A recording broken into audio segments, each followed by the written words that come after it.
Okay, now it's time to talk a little bit about God. God, theology, is the topic of Aristotle's 12th book of the Metaphysics. Aristotle's God, as you have probably already discovered if you've been reading closely, is not your local preacher's God. Nothing like that at all. So what is God, and why is there a God?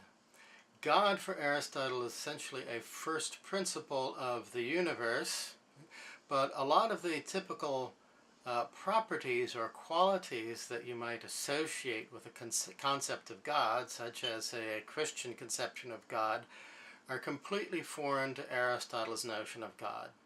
So Aristotle's God has nothing to do with Zeus or Aphrodite or any of the parties that may be going on there on top of Mount Olympus in the ancient Greek world.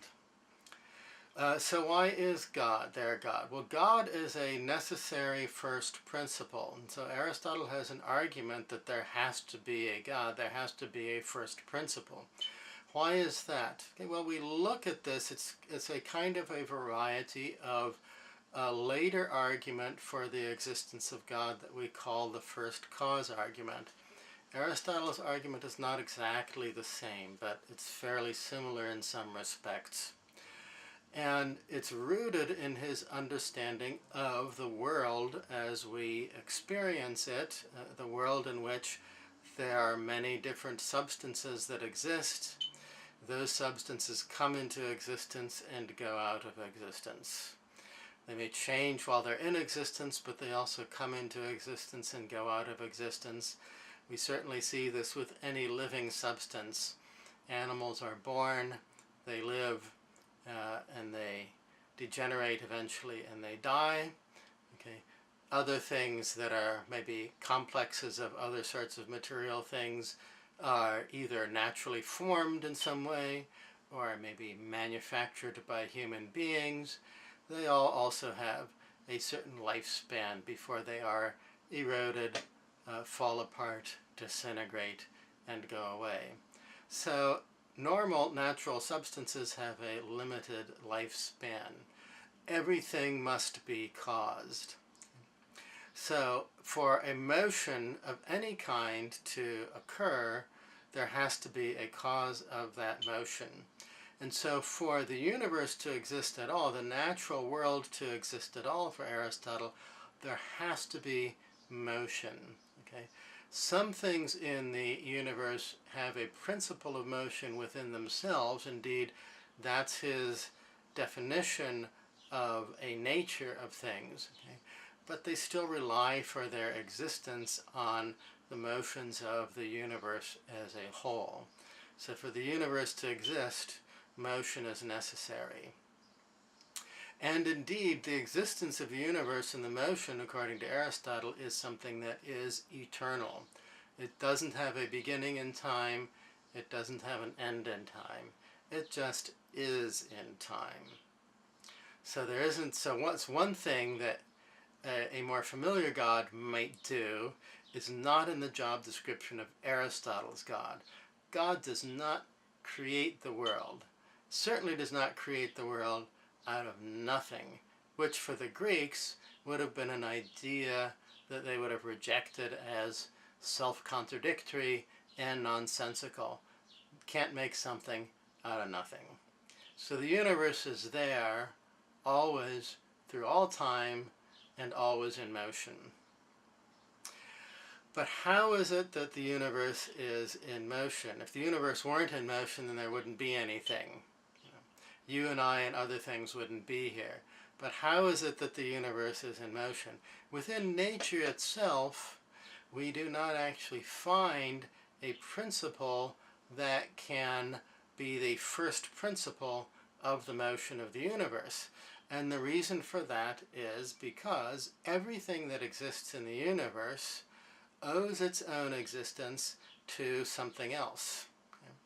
So, Phyto, our example of one individual primary substance for Aristotle, is born, lives, and dies, but for Phyto to exist, Phyto's parents must have existed.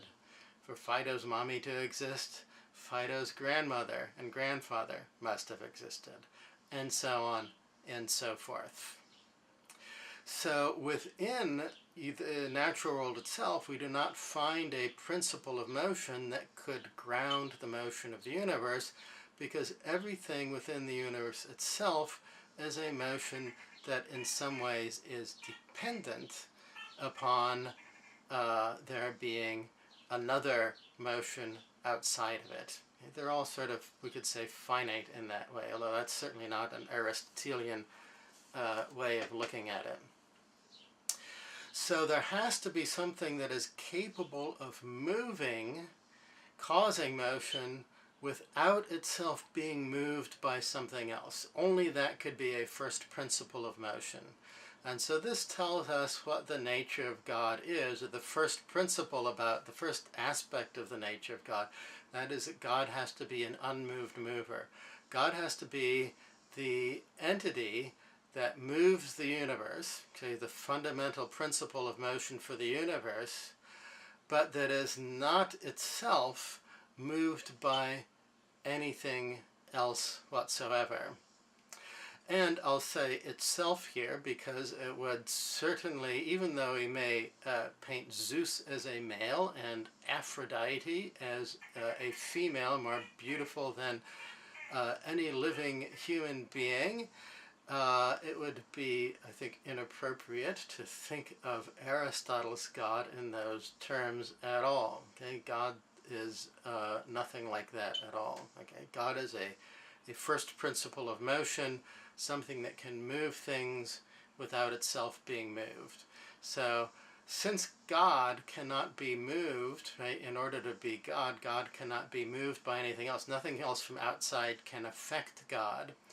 What that means, if we think back to Aristotle's doctrine of potentiality and actuality, this means that God for Aristotle has to be something that is without any potentiality whatsoever. God can't be anything other than what God actually is. Otherwise, God wouldn't be qualified to be an unmoved mover. It would have to be a moved mover.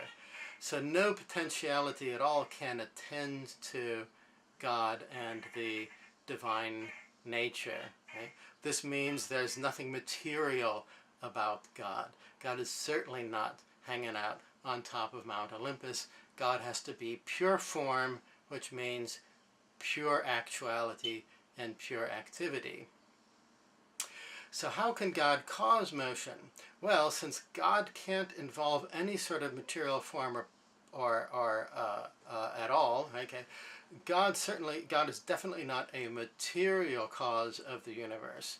Not like, say, Spinoza's God. Right? Spinoza argued that, an early modern philosopher argued that God is in fact identical to nature. God and nature are one of the same things, and physical attributes of nature are one kind of attribute of the divine nature. Okay, there's nothing physical about God at all for Aristotle, so he certainly can't be a material cause. Okay, not really a formal cause. Different substances, different things have their own forms. God doesn't have dog form, snake form, human form, tree form, or any other form like that at all. Okay? God can't be an efficient cause either. So it's not like a God that winds up the clock and makes the universe go. God doesn't kick the ball down the road and set it into motion. Right? Without any potentiality, God couldn't do anything like that either. So God is also not an efficient cause. Once again, Aristotle's God is not a creator God. The world is eternal. God doesn't create the world. So this leaves only one type of cause, and that is the so-called final cause, the purpose of things. God is a final cause, and Aristotle said God moves by love. Now when we say that God moves by love, now you may be thinking, okay, now here's something that I can recognize. This sounds vaguely contemporary. I can relate it to, say, a Christian God, for example, or some other contemporary notion of a divine being if I say God moves by love. but not so fast. Aristotle's God moves by love, but that doesn't mean that God loves you. God doesn't love you. God doesn't even know you exist. God doesn't care about you. Nothing of the sort whatsoever. God moves by love because God is an object of love. Okay? So God, again, for Aristotle, as pure form, is pure actuality with no potentiality. So we could think of the unmoved mover then as being the highest form of actuality that there can be. And therefore, that is the object of desire of all things in the world, each according to their own nature, right? To be as perfect as it can be, to be as actual and as realized as they can be. And different things can do this in different ways. A rock can't perform very much to actualize itself. The most it can do is to go to its proper place, which, since it's heavy, for Aristotle, is down. Okay, so if you're holding it above the ground and you let it goes down because it seeks its proper place. Nothing conscious happening there. Okay, not too much activity there, but in its own way, it's seeking its own kind of perfection. Okay. For animals, okay, for most of the animals, we're setting aside human beings, for most of the animals, and we could maybe include the plants here in a way too, what they do. They reproduce and they perpetuate the species. Okay. Individual animals cannot participate in immortality, but what they can do is they can perpetuate, they cannot themselves be immortal, but they can participate in immortality after a fashion by being a member of a species that procreates and that continues the species. So the species approximates immortality where the individual cannot do that. So human beings are animals, and of course we do that as well, but we're not restricted to that alone, because human beings have certain abilities in their souls that other animals do not have. Namely, human beings have language, rationality, and intellect. So we can do theory, we can do philosophy, we can think about God and the universe, we can participate in the nature of the divine intellectually through philosophy, as well as in these other ways too. Even though our thoughts about things are not sustained, okay, they don't go on forever and ever, okay, they come in bits and pieces, okay. We might have little insights and then they're gone and we have to attend to other things. And also our lives are short, okay, we live for a while, die, but we can still participate in immortality, in the divine, in a way that other things can't. And all of these things are a form of love for God. God doesn't love other things. So, if Aristotle's God doesn't love other things, what does Aristotle's God actually do then? Well, human participation in the divine might give you a hint here for Aristotle's answer if you haven't ferreted it out of the text yet yourself. Okay? The highest form of activity in Aristotle's view is intellectual activity. And so this is what God does. God thinks. God thinks. Well, what does God think? Well, God really can't think about other stuff, okay? Like think about math problems, or think about the definition of motion, or what time is, or other things like that, okay? Because that would actually require an intellect that participates in potentiality, not just in actuality. And so what God is, what the unmoved mover is for Aristotle, is simply thought thinking itself. He calls it thought thinking itself. It's this pure, fully actualized intellectual activity. Okay? And that's the goal that everything else is aiming at after its own fashion, in accordance with its own nature. And that is what makes the world go around, according to Aristotle.